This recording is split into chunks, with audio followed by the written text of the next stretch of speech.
Di sungai-sungai sudah diterbitkan sertifikat oleh mereka. Jadi mau dikuasai semuanya, laut dikuasai, sungai dikuasai, darat dirampas. Artinya kepala desa terlibat semua. BPN kemudian ngepro kepada oligarki. Makanya kemarin nggak benar itu Pak. Katanya sudah diberi sanksi tegas. Itu yang diberi sanksi tegas udah pensiun. Jadi di PIK itu seperti ada entitas terpisah dari Negara Kesatuan Republik Indonesia. Maka mohon maaf jangan tersinggung kalau saya berulang kali mengatakan jangan-jangan ada Negara Kesatuan Republik Aguan. Maksudnya itu.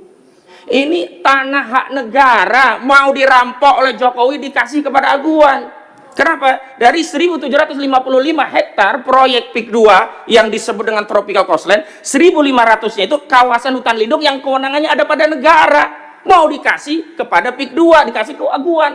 Ini korupsi, penyalahgunaan kewenangan dan perbuatan melawan hukum yang menguntungkan diri sendiri, orang lain atau korporasi. Dalam hal korporasinya Aguan karena dapat tanah yang merugikan keuangan negara. Ruginya negara apa? Kehilangan kawasan hutan lindung yang itu mewakili kerugian rakyat. Kita namanya sudah bukan lagi Negara Kesatuan Republik Indonesia.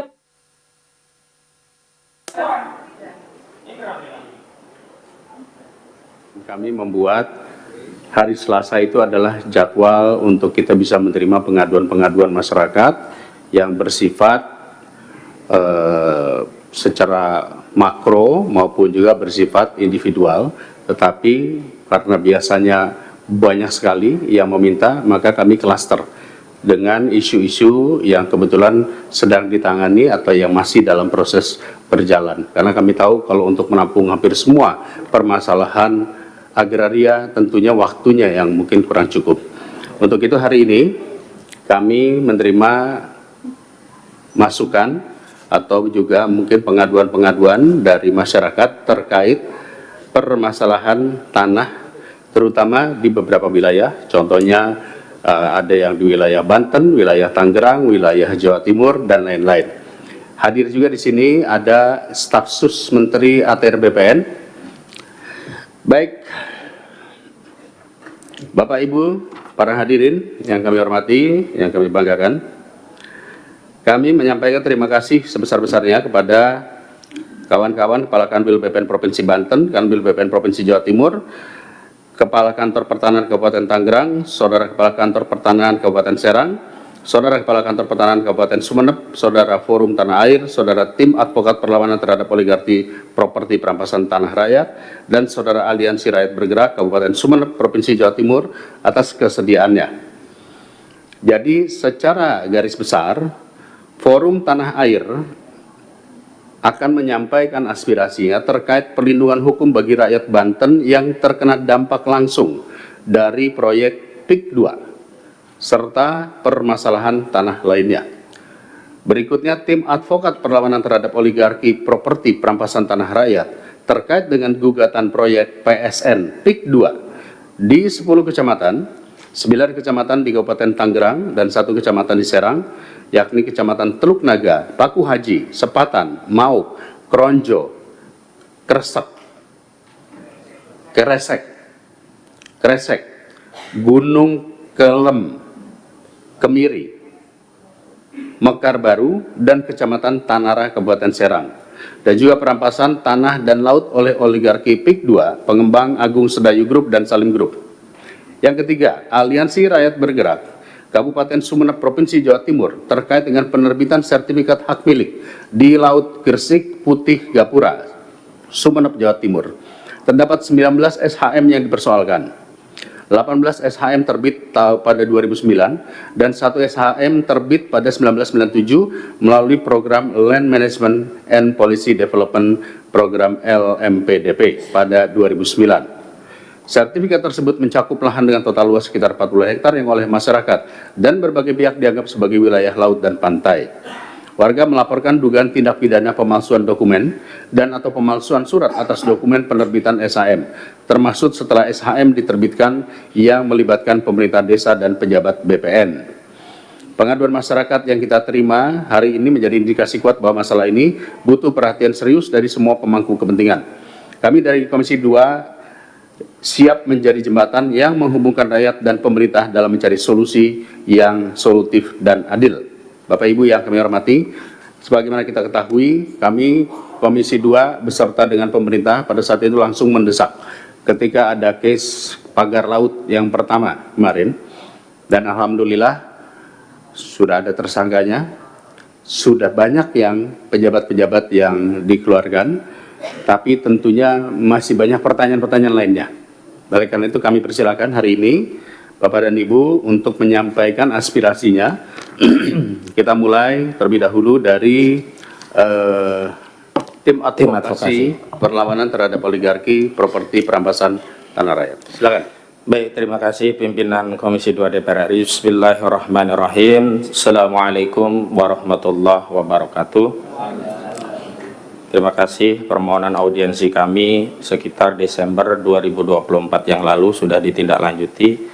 Terlepas mungkin sudah agak lama, tapi kami apresiasi karena kepada siapa kami ini mengeluh gitu. Kami bolak-balik ke Banten dan penderitaan rakyat Banten itu kami dengar, tapi kami kebingungan akan kemana kami salurkan. Harapan kami dengan ada RDP ini, apa yang menjadi substansi persoalan yang dihadapi rakyat bisa seimbang setidaknya dari versi rakyat yang kami advokasi, tidak melulu dari sisi kementerian dan lembaga bahkan Mabes Polri.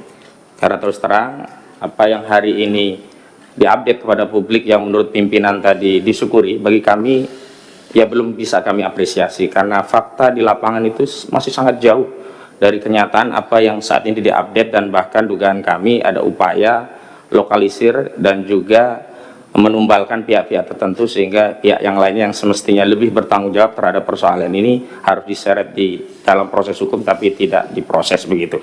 Baik, yang pertama saya ingin perkenalkan diri, saya Ahmad Kozinuddin, saya ketua dari tim advokasi melawan oligarki rakus perampas tanah rakyat. Hadir bersama kami ada sejumlah advokat, ada Bang Medi Juniarto, ada Bang Azamkan, ada Bang Juju Purwantoro, ada Bu Susi, dan yang lainnya. Juga prinsipal kami juga ikut hadir karena pentingnya agenda ini. Alhamdulillah dalam waktu singkat pun sudah banyak hadir. Ada Bu Menuk Wulandari, beliau Ketua Aliansi Rakyat Menggugat dengan sejumlah timnya. Ada juga Bang Edi Mulyadi, wartawan senior yang juga menjadi salah satu prinsipal. Dan sebenarnya ada sejumlah purnawirawan TNI, tapi mohon izin tidak bisa hadir karena ketuanya Kolonel Purnawirawan Sugeng Waras sedang sakit. Kita doakan mudah-mudahan beliau cepat pulih begitu. Selanjutnya dari sisi substansi kami ingin sampaikan beberapa hal. Yang pertama soal kedaulatan tanah rakyat baik di laut maupun di darat. Saya menginsyafi bahwa tugas fungsi DPR RI salah satunya adalah proses pembentukan undang-undang. Dan dalam pembentukan norma undang-undang itu dua hal pasti menjadi perhatian. Yang pertama, dipastikan norma itu tidak bertentangan dengan Undang-Undang Dasar karena nanti rawan diuji di MK. Yang kedua, undang-undang itu memang dibutuhkan oleh masyarakat. Tapi ada satu hal yang ini penting menjadi penjagaan kita bersama. Undang-undang nanti akan diterjemahkan seperti apa oleh pemerintah, PP-nya akan seperti apa. Dan ini kami temui, masalah pagar laut ini bukan ansih soal pagar laut dan ada sertifikat laut. Tapi di sana terkandung motif untuk melakukan proses reklamasi dan rekonstruksi wilayah laut dengan dalih itu adalah tanah musnah yang sudah dipersiapkan belitnya peraturannya di PP nomor 18 tahun 2021. Di pasal 66 itu tegas diatur bahwa tanah musnah ini yang punya hak atas tanah musnah memperoleh dua hal di pasal 66 PP 18 2001. Yang pertama adalah hak untuk reklamasi atau rekonstruksi. Yang kedua bahkan punya hak untuk mendapatkan uang kerohiman. Artinya bukan hanya wilayah laut yang akan dirampas oleh oligarki jahat ini, tetapi juga APBN atau APBD akan diambil juga untuk mendapatkan kompensasi uang kerohiman dari sertifikat mereka yang mereka dalihkan dulunya. Mungkin zaman jahiliyah, zaman Firaun mungkin, itu diklaim sebagai tanah daratan yang kemudian menjadi tanah musnah. Maksud saya begini, Undang-Undang Cipta Kerja, Undang-Undang nomor 6 tahun 2003, mulai mengatur apa itu disebut dengan tanah musnah. Sebelumnya di belit pertanahan, akarnya kan Undang-Undang Pokok Agraria 560, itu tidak pernah diatur apa yang dimaksud dengan tanah musnah. Di Undang-Undang Cipta Kerja mulai disusupkan istilah tanah musnah di pasal 49. Di PP 18 2001 lebih ditegaskan lagi. Di definisinya ada di angka 1 nomor 33, dan bahkan di pasal 66 PP 18 2001 itulah yang menjadi dasar legitimasi bagi pihak-pihak yang ingin membangun industri properti di wilayah laut bisa memperoleh hak, tapi bukan reklamasi seperti di pantai utara Jakarta. Mereka melakukan reklamasi dan rekonstruksi dengan dalih mereka punya sertifikat hak, apakah itu SHGB atau SHM, yang didalihkan sebelumnya ini adalah tanah daratan yang terkena abrasi, dianggap tanah musnah. Clear ini yang sedang terjadi, upaya hendak merampas wilayah tanah laut kita berdalih PP 1821 dari pintu pasal 66. Maka mulai bekerja mereka menyiapkan alas haknya. Kepala desa Kohot ini punya tugas untuk menyiapkan narasi. Dulu ada girik-girik tahun 80-an, 81, 82 yang seolah-olah ada di wilayah laut, yang kemudian menyelibatkan kantor jasa surveyor berlisensi yang dia juga tekan seolah-olah wilayah itu ada di wilayah daratan, maka diterbitkan oleh BPN ini. Jadi mafianya itu melibatkan BPN juga, karena produk itu tidak mungkin terbit kalau BPN melakukan tindakan yang benar-benar sesuai aturan. Contoh, tidak mungkin ada pengukuran sertifikat di laut kemudian diloloskan sertifikatnya. Terakhir 263 SHGB itu sudah diakui punya salah satu properti yang kita ketahui dia rajanya reklamasi, Agung Sedayu Group. Proyeknya apa? Pantai Indah Kapuk 2. Motifnya apa? Itu nanti akan direklamasi atau rekonstruksi menggunakan apa? Pasal 66 PP 18 tahun 2001. Siapa yang membiayai? Tentu yang punya kepentingan terhadap reklamasi dialah yang membiayai. Gak mungkin Arsin. Duit dari mana Arsin membiayai? Lalu kita dibikin bodoh oleh Menteri KKP. Saya nggak ada di sini gitu loh. Seolah-olah semua itu diakui oleh Arsin dan siap bayar denda 48 juta rupiah. Ini juga statement yang tidak berdasar, karena sebelumnya katanya denda per kilometer 18 juta. Ini ada 30,31 kilometer. Kok bisa ketemu 48 miliar dari mana? Kok ada pernyataan katanya Arsin siap membayar dari mana? Belakangan kuasa hukum Arsin membantah. Ini menteri berani berbohong di forum resmi DPR RI. Lalu kalau motifnya itu nyambung bagi rakyat, dan rakyat sudah tahu, Pak. Kalau Bapak kunjungan ke Pulau Cangkir, saya kan yang pertama kali dengan kawan-kawan memviralkan pagar laut di Pulau Cangkir itu. Juga kemudian nelayan Khalid dan yang lainnya, rame kita bareng-bareng. Baru terungkap rencana penjajahan tanah laut kita ini. Itu di wilayah laut. Dan mohon maaf, itu tadi bisa jadi karena pertimbangan DPR ketika membuat peraturan hanya berkutat kepada apakah ini dibutuhkan masyarakat, yang kedua apakah bertentangan atau tidak dengan undang-undang dasar, tapi tidak berpikir nanti akan diterjemahkan seperti apa oleh eksekutif, PP-nya nanti seperti apa. Ternyata PP itu merinci dengan sesuatu yang tidak pernah diatur dalam undang-undang. Nggak ada hak reklamasi yang diatur dalam undang-undangnya, tiba-tiba dimunculkan dalam PP-nya. Jahat sekali, ini oligarki sudah masuk ke relung-relung bernegara kita. Saya bicara atas nama negara, bukan hanya rakyat hari ini. Kalau hari ini kita diam, nggak tahu kita punya kedaulatan wilayah apa lagi. Itu untuk di wilayah laut. Sekarang di wilayah darat. Mumpung ada BPN dari Kabupaten Tangerang juga di tingkat provinsi. Kami menemukan data, dan ini dari situs Bumi ATR, data yang kami olah. Ada 3 orang nama, Engcun atau Gojali, kemudian Freddy dan Henry, punya tanah 9 juta hektar. 9 juta meter persegi atau 9.000 hektar. 900 hektar, mohon maaf, salah. Ya, 9 juta meter atau 900 hektar. Ini nggak mungkin bisa diloloskan kalau nggak terlibat pejabat bermain di dalamnya. Dan tanah-tanah inilah yang modus merampas tanah rakyat itu ya. Mereka main dengan BPN, terbitkan sertifikat ini diklaim oleh oligarki melalui sejumlah nama Alibaba yang dipakai ini, kemudian diterapkan kepada tanah rakyat. Tanah rakyat nanti dinego, mau jual murah nggak? Kalau nggak mau jual murah, bertarung di pengadilan, kalahlah di pengadilan. Semua ini sudah dikuasai. Apalagi rakyat yang tadinya belum punya sertifikat. Yang belum punya sertifikat baru kiri, nggak bisa ditingkatkan. Kenapa? Karena sudah diblok oleh BPN. NIB-nya, nomor induk bidangnya sudah diblok oleh BPN. Ini kenyataan yang terjadi. Selanjutnya, saya mau katakan, kasus ini bukan baru kemarin, Pak. Sejak 2017, kami hadirkan saksinya. Ada di belakang itu Ibu Tin Soehartini. Tanya dirampas habis, sekarang sudah jadi PIK 2. Kemudian ada Kamakana, ada juga Charlie Chandra. Mohon maaf, isunya ini bukan anti etnis tertentu, bahkan korbannya pun ada yang dari etnis Tionghoa. Ini tidak mungkin terjadi kalau tidak ada suatu kejahatan yang sifatnya terstruktur, sistematis, dan masif dilegitimasi oleh peraturan dan perundang-undangan. Selanjutnya saya mau bicara lagi tentang bentuk penekan apa sih modus operandinya di masyarakat. Bapak-bapak kan hari ini baru tahunya yang timbul sertifikat itu hanya di atas laut. Faktanya, Bapak cek di aplikasi Bumi ATR atau ATR BPN, di sungai-sungai sudah diterbitkan sertifikat oleh mereka.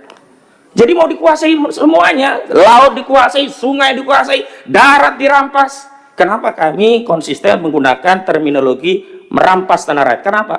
Definisi merampas adalah mengambil tanah dari pemiliknya tanpa keridhaan, baik karena harganya murah, tidak dibayar harga, apalagi dengan intimidasi dan sebagainya. Bapak coba ke Kronjo. Tanah di Kronjo itu ada yang dibayar berapa?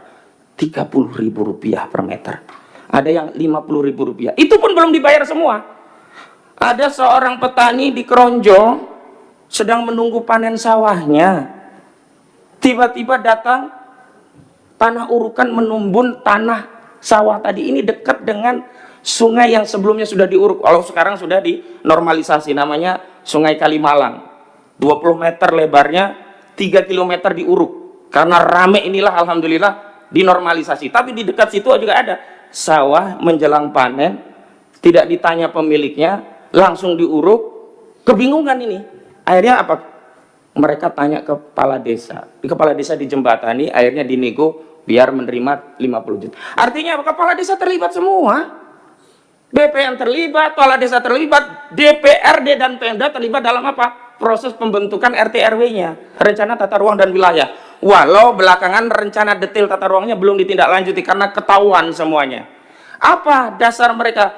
Rencana tata ruang di wilayah itu menyebabkan apa? BPN bisa menerbitkan sertifikat di wilayah laut, seolah-olah itu kawasannya menjadi kawasan industri. Dan ini disebutkan juga oleh direktur dari Agung Sedayu Group, Nono Sampono. Dan dia berdalih, oh itu kan dulu tanah terkena abrasi. Bohong nih Pak, gak ada tanah abrasi di Tangerang. Kalau mau saya kasih garis besarnya, tanah abrasi itu mungkin terjadi di pantai selatan karena angin kita arahnya ke Australia. Kalau pantai utara bukan abrasi, malah terjadi sedimentasi karena ada material dari laut yang dibawa ke daratan. Makanya Wahyu Sakti Tenggono udah bilang motif pagar laut itu adalah untuk mengumpulkan sedimentasi. Pertanyaannya, dia sudah tahu itu motifnya. Lalu dari mana dia bisa bicara itu? Kalau terjadi sedimentasi untuk apa? Untuk kolam penangkaran buaya? Nggak mungkin. Itu tadi ini dalam rangka untuk membangun kawasan industri properti. Aguan ini sudah pernah gagal di Jakarta, mau dia coba sekarang di wilayah Banten dan semua wilayah lainnya sudah ada. Dan mohon maaf Pak, kalau diperhatikan kenapa ada fenomena sertifikat di atas laut, itu semuanya rata-rata setelah tahun 2021 mereka memanfaatkan PP 1821 pasal 66 karena mereka ingin mendapatkan hak untuk melakukan reklamasi atau rekonstruksi berdalih tanah mereka menjadi tanah musnah. Bapak pimpinan yang saya hormati, juga anggota dewan yang terhormat, saya ingin fokus juga kepada apa sih peran kita sesuai dengan fungsi yang melekat pada kita, termasuk kewenangan kita. Kalau dari kami Pak, kami sudah sampaikan memang kami menggugat. Ada 9 entitas yang kami gugat. 1 sampai 8 sebagai tergugat, 1 sebagai turut tergugat. Turut tergugatnya adalah Kementerian Keuangan. Untuk apa? Bukan untuk kami gugat untuk membayar negara kepada kami, bukan. Untuk menerima hasil gugatan kami agar dibayar kepada negara karena kerugian ini dialami oleh seluruh rakyat, agar diterima melalui Kementerian Keuangan.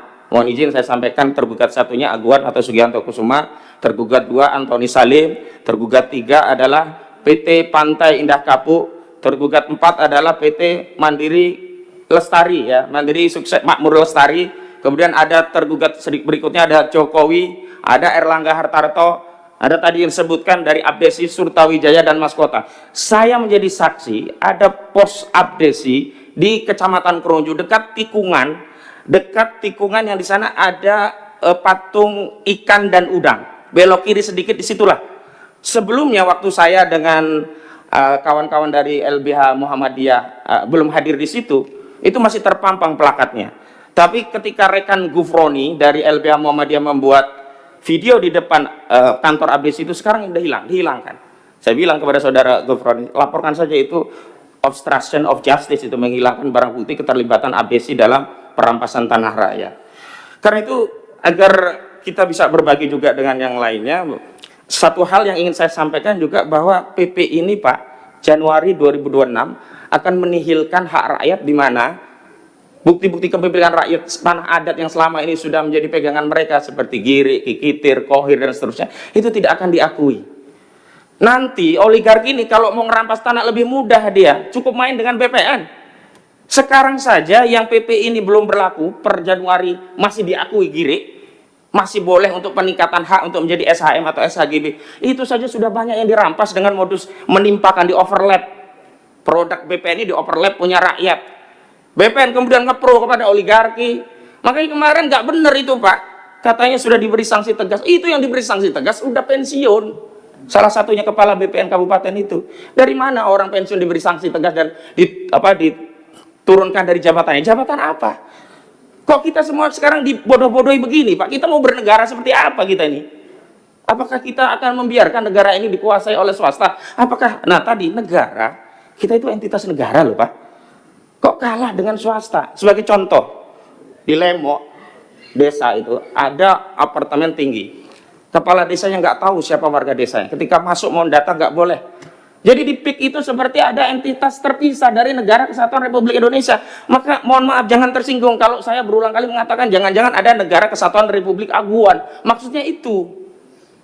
Sampai hari ini pun Kapolri coba nanti dipanggil. Kenapa sampai hari ini tidak ada satu patah kata pun dari Kapolri bicara tentang PIK 2? Apakah kemudian negara ini sudah segitunya gitu loh? Dan mohon maaf, ini yang saya ingin sampaikan.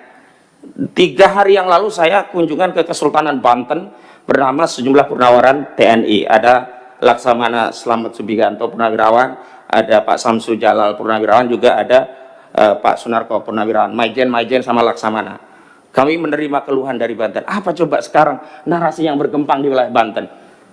Kami rakyat Banten dulu bergabung karena percaya NKRI ini akan mengelola tanah kami dan memberikan kesejahteraan kami sebagaimana amanat pasal 33 ayat 3 Undang-Undang Dasar 1945. Bumi, air, udara serta kekayaan yang terkandung di dalamnya dikelola oleh negara dan digunakan untuk sebesar-besarnya kemakmuran rakyat. Tapi apalah cur hari ini kami saksikan bahwa bumi, air, udara, apa yang terkandung di dalamnya dikelola oleh swasta, dikelola oligarki dan untuk kemakmuran oligarki.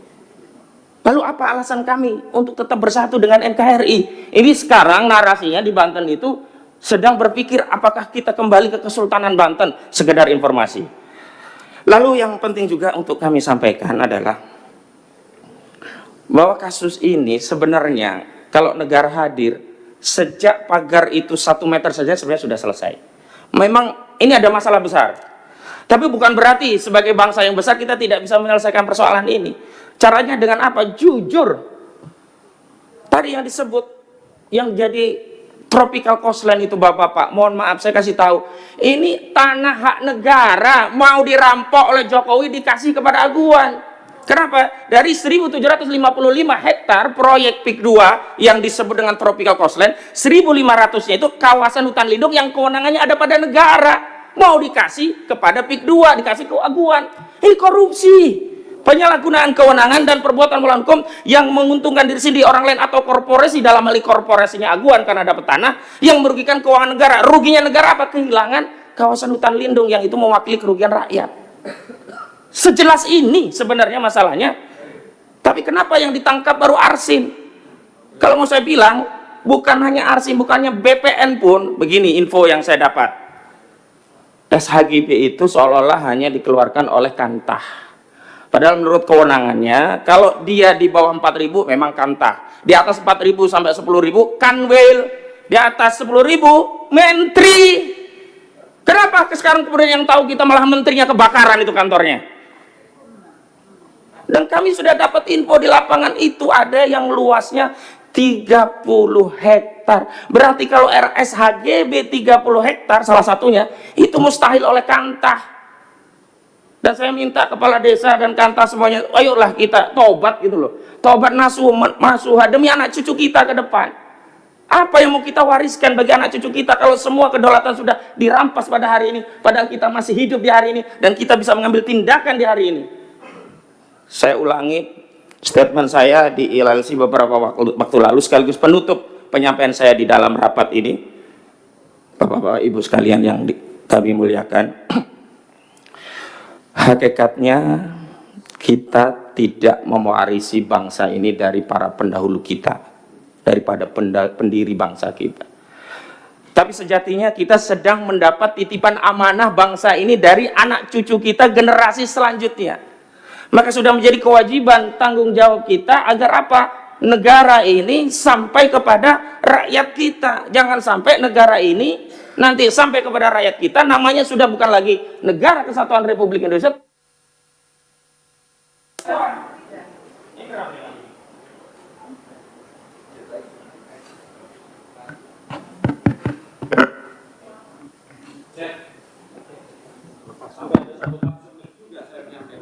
Enggak.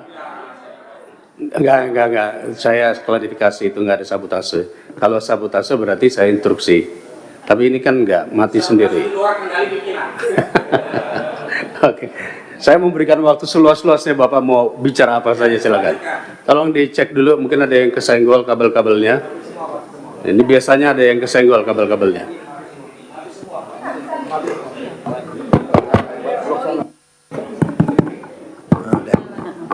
Tes. Ya, intinya adalah bahwa kita mendapat amanah. Karena itu kita jangan menyia-nyiakan amanah, karena legasi hidup yang paling tinggi itu adalah reputasi. Sekali kita dicap sebagai anak bangsa pengkhianat di Republik ini, maka tidak ada sisa warisan kita yang bisa kita banggakan kepada anak cucu kita. Terlepas kita kaya raya, terlepas kita hebat, tapi kalau kita dicap pengkhianat, selesai. Saya kira itu.